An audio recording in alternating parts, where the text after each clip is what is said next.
Would you believe me if I told you that an 18-year-old kid once walked onto an international stage filled with NBA superstars in their primes and outplayed them all? It sounds impossible, but perhaps you would believe it if I told you that. Player was Luka Doncic. EuroBasket 2017 was supposed to be dominated by the giants of the game. Nikola Jokić, already a generational center with MVP potential. Giannis Antetokounmpo, the Greek freak, entering his rise to superstardom. Across the continent, legends of the EuroLeague and NBA veterans carried the expectations of entire nations. For them, the pressure was suffocating. For Luka, still a teenager, there was no pressure at all. At least, not in the way we think of it. Because while the rest of Europe was bracing for battles of powerhouses like Spain, France, Serbia, and Greece, one tiny nation with no real basketball history was preparing to shock the world. And leading them was a boy who played like he had been here before. Because in some ways, he already had. When people talk about Luka Doncic as a teenager, most point to his EuroLeague resume.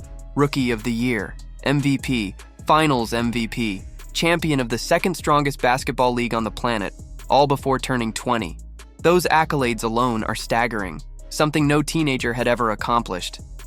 But in truth, that wasn't even Luka's greatest feat. What he did at EuroBasket 2017 playing for his national team of Slovenia might just be the most remarkable teenage performance in the history of the sport. And it left the world wondering, how on earth was this kid not drafted number 1? For American fans unfamiliar with the tournament, EuroBasket is Europe's version of the Olympics, held every 4 years with the best nations gathering to battle for continental supremacy. There's no Team USA, no Canada. Instead, it's Europe's heavyweights colliding in fierce rivalries that stretch back generations: Spain, France, Serbia, Greece, Lithuania, and more. For European players, winning EuroBasket isn't some side quest. It's the dream. Ask them yourself. Jokić, after winning an NBA title, admitted all he wanted to do was go home to Serbia. Compare that to his tears of joy after winning an Olympic medal for his country. Luka himself has said it outright. If forced to choose, he would rather win gold with Slovenia than an NBA championship. That's the level of pride at stake. That's the weight of history. And in 2017, nobody expected Slovenia, a country of just 2.2 million people, with no Olympic appearances and no international medals to their name, to be part of the conversation. Going into the tournament, Slovenia was ranked outside the top 10 in the world. Their roster was modest. Their only current NBA player was Goran Dragic, a respected point guard for the Miami Heat, but not yet an all-star. Their other recognizable name was Anthony Randolph, a former NBA backup who had carved out a role in Europe. Beyond that, their roster looked ordinary. Only 3 EuroLeague players in total, 2 of them little more than role players. And then there was Luka, just 18 years old, technically still a prospect, barely tested at the highest level. On paper, this was an average team at best. But games aren't played on paper. And from the opening match, it became clear that Slovenia had something special. In their first group game against Poland, Dragic set the tone with 30 points, but Luka quietly filled every gap. 11 points, 8 rebounds, 6 assists, 2 steals. Numbers that suggested he was more than a supporting act. His poise, his vision, the way he made the game easier for his teammates. It was all there, in flashes, from the very beginning. Game 2 brought Finland, led by NBA lottery Lauri Markkanen. It was a dogfight. Markkanen dropped 24 points, showing why he was a top 10 pick. Dragic once again carried Slovenia with 29.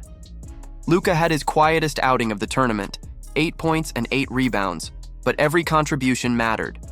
Slovenia edged out the win in the dying seconds, moving to 2-0. But the real test came against Greece. This was no ordinary team. This was a powerhouse featuring EuroLeague legends like Nick Kalathis and Kostas Sloukas, along with NBA talent. For most 18-year-olds, it would have been overwhelming. For Luka, it was a coming-out party. He led all scorers with 22 points, shooting efficiently, hitting 3 triples, adding rebounds and assists. Slovenia won again, and suddenly whispers began to spread. Could this tiny nation be a real threat? By the end of the group stage, the answer was undeniable. Slovenia went 5-0, dispatching Iceland and blowing out a stacked French team featuring Boris Diaw, Evan Fournier, and Nando De Colo. Luka was everywhere. hitting threes, grabbing rebounds, finding teammates, defending with intensity. Alongside Dragic, he gave Slovenia a 1-2 punch nobody had anticipated. They weren't just winning, they were announcing themselves. And in the knockout rounds, the story took on a life of its own. In the round of 16 against Ukraine, Dragic struggled badly, scoring just 5 points. It should have been a disaster. But Luka stepped in, carrying the load with 14 points, 9 rebounds, 6 assists. At 18 years old, he showed the composure of a veteran, guiding Slovenia safely into the quarterfinals. That's where the magic truly began. Their opponent, Latvia. A team led by Kristaps Porzingis, then an NBA All-Star at the height of his powers. Averaging over 23 points per game in the tournament, Porzingis looked unstoppable. With support from the Bertans brothers, Latvia was a dark horse favorite. The battle was electric. Luka fearlessly traded buckets with Porzingis, drilling deep threes, attacking the rim. By the fourth quarter, the game was hanging in the balance. Porzingis scored 34 points, doing everything in his power to drag Latvia forward.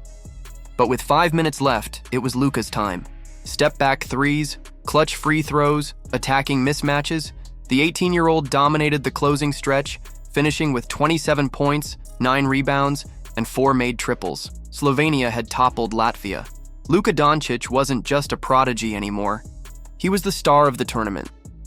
The semifinal matchup was historic. Spain, the dynasty, the Gasol brothers, Ricky Rubio, Sergio Rodriguez, Juan Carlos Navarro.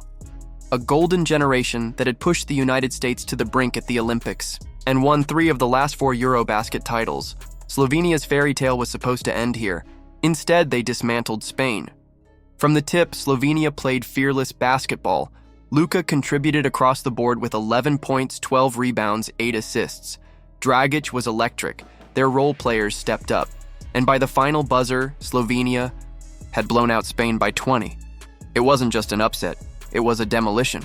The mighty Spanish Empire had fallen, and standing in their place was a small nation of 2 million, undefeated and heading to the final. The championship game was against Serbia, a powerhouse nation with Bogdan Bogdanovic, Boban Marjanovic, Vasilija Micic. They had the pedigree, the size, the experience, but Slovenia had belief. The game was brutal, a back-and-forth battle where every possession mattered. Dragic delivered. One of the greatest performances of his life, scoring 35 points. Role players like Klemen Prepelic rose to the occasion with clutch shooting. Luka, too, was in the thick of it, attacking in transition, finding teammates, scoring when needed. And then, disaster. Midway through the third quarter, Luka went down injured. His night was over. His country's dream, hanging by a thread. Slovenia entered the fourth quarter without their teenage star, clinging to a narrow lead. Serbia fought back, cutting the gap to single digits. Every basket felt like it could swing the championship. And yet somehow Slovenia held firm. They hit timely shots, made defensive stands, and refused to break. When the final buzzer sounded, the score read 93-85. Slovenia, undefeated, had won their first ever EuroBasket title. Dragic was named tournament MVP, his legacy cemented forever. But everyone knew the truth. They couldn't have done it without Luka Doncic. In 9 games, he averaged over 14 points, 8 rebounds, and nearly 4 assists. He was named to the All-EuroBasket first team, won the Young Player of the Tournament award, and proved himself on the biggest stage. At 18 years old, he had done what even Giannis and Jokić hadn't, lead his country to a major international title. And this was just the beginning. In the year that followed, Luka dominated the EuroLeague with Real Madrid, winning MVP, Finals, MVP, and the championship before his 20th birthday. By then, his resume already rivaled that of legends who had played their entire careers in Europe.